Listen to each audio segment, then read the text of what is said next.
vendez vos choses. Pas de désordre. Nous voulons la paix. C'est compris? Voilà, bonne soirée. La démarche. Peu avant midi, ce 21 octobre, de nombreuses vidéos amateurs relayant un mouvement d'humeur au quartier Tinga dans l'arrondissement de Yaoundé 2e inondent les réseaux sociaux. La situation va être maîtrisée selon le préfet Djumfondi.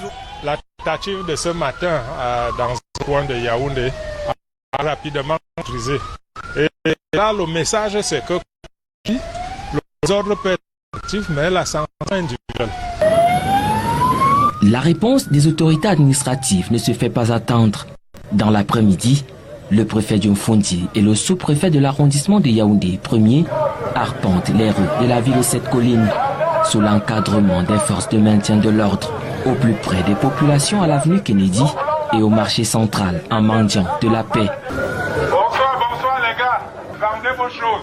Pas de désordre. Nous voulons la paix. C'est compris? Voilà, bonne soirée. La démarche des autorités, sensibiliser dans les coins les plus populaires. Il s'agit d'un marquage de sensibilisation de nos populations ici dans la capitale. Nous ne voulons pas de désordre. Sur le trajet, commerçants et passants s'arrêtent, écoutent et adhèrent.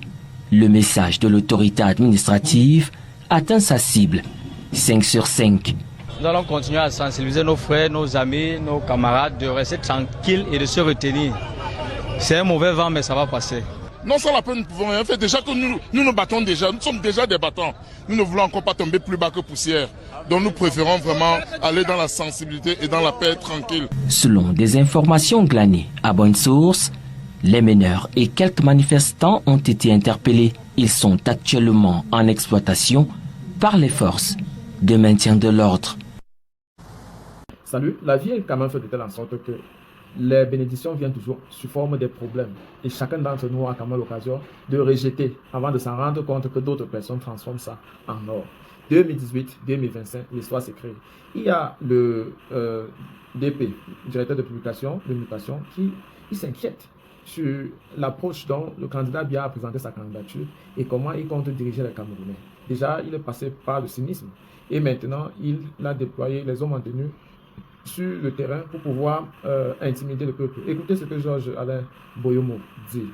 Il dit, sur Panthérède, le Conseil constitutionnel ne trahira pas sa réputation. À l'occasion de l'élection présidentielle de 2025, l'institution gardera alors, à l'instant de la célèbre tour de piste, son inclination si caractéristique en faveur d'une seule et même personne, à l'occurrence Paul Biya.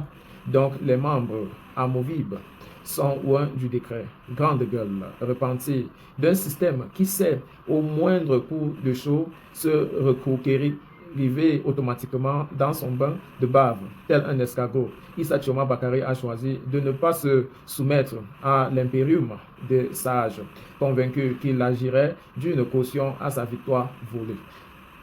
Le candidat du RDP se sera donc proclamé vainqueur du scrutin, au milieu d'une scène désertée par ses principaux concurrents. Mais à vaincre sans péril, on triomphe sans gloire. En se lassant dans la course pour un 8e mandat à 93 ans, dont 43 ans de magistrature suprême, le candidat du RDPC voulait d'une victoire claire, nette et sans bavure. Ce d'autant plus que ses stratèges ont fait feu de tout bois et obtenu la disqualification de son adversaire le plus redoutable, Maurice Kamto. Les mêmes l'ont assuré de ce que Issa Tchoma Bakary ferait faute d'un appareil politique représentatif au lieu de au plus 5% des suffrages exprimés dans le scénario le plus optimiste. Coup de théâtre. Le chef de l'État réélu ressort du scrutin avec un sacre entaché d'irrégularités, de vices brouillantes et de contre-performances symboliques. Une victoire amère, une victoire au bout de défaite.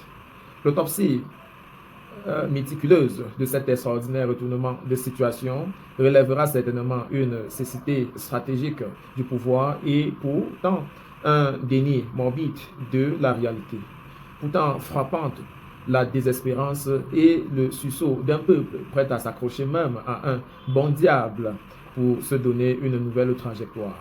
Le report massif des voix des partisans de Maurice Kamto au bénéfice de Issa Chiroma Bakari, et bien principalement au motif d'avoir été le seul candidat à s'être distinctement démarqué par une revendication éventuelle de victoire, la désaffection populaire vis-à-vis d'une élite du RDPC arrogante, condescendante, et donc la valerie est allée jusqu'à la confiscation des gadgets de campagne du candidat du RDPC. Toutes choses qui ont poussé de nombreux militants du parti du Flambeau à s'abstenir ou à voter un autre candidat le 12 octobre 2025. Autant de contre-feux qui n'ont pas milité pour la plébiscite attendue du champion du RDPC. La campagne électorale à minima de Paul Biya, donc les fantassines cybernétiques, annonçaient pourtant avec triomphalisme la présence dans une demi-douzaine de villes du Cameroun pour la circonstance, n'en ont plus joué en sa faveur. Plus grave, la seule et unique étape de Maroua a été marquée par le délire obuscus de Cavaillé Guédibril, l'une des mascottes d'un régime qui dégage une odeur de nephthaline.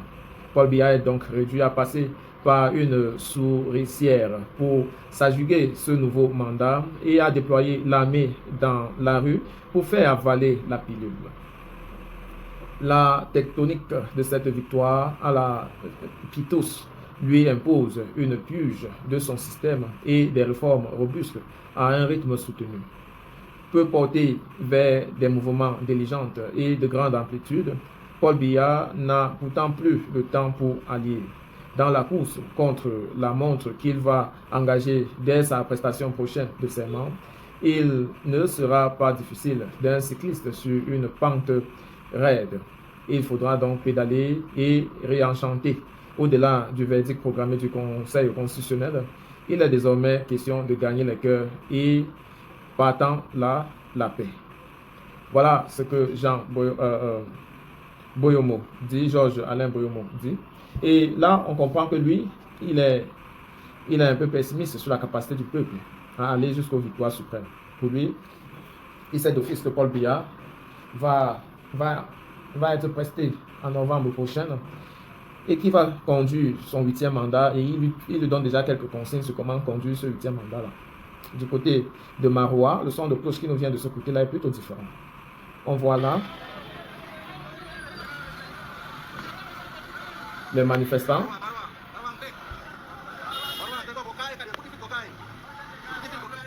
Alors, il s'agit donc des militants. Après Garoua, qui a donné le ton hier, eh bien Maroua reprend la peinture, essaie de faire comprendre à les hommes en tenue qui sont en train de cadrer les différentes villes du pays que ça ne se passera pas sans obstacle. Et voilà donc comment un peuple mobilisé peut réussir à faire douter son patron, à faire douter son garde prisonnier, parce que le silence est souvent mépris pour la faiblesse. Et cela monte dans la tête de l'oppresseur qui arrive souvent à oublier qu'il a la même capacité de réfléchir ou alors de réflexion comme son bourreau. Que pensez-vous de cette sortie de Georges Alain Boyomo? Et est-ce que vous êtes des festistes comme lui qui a déjà rangé le classeur des contestations et voit déjà M. Biya prêter serment pour la 8e fois? Merci d'être abonné ici, merci pour votre commentaire et à très bientôt.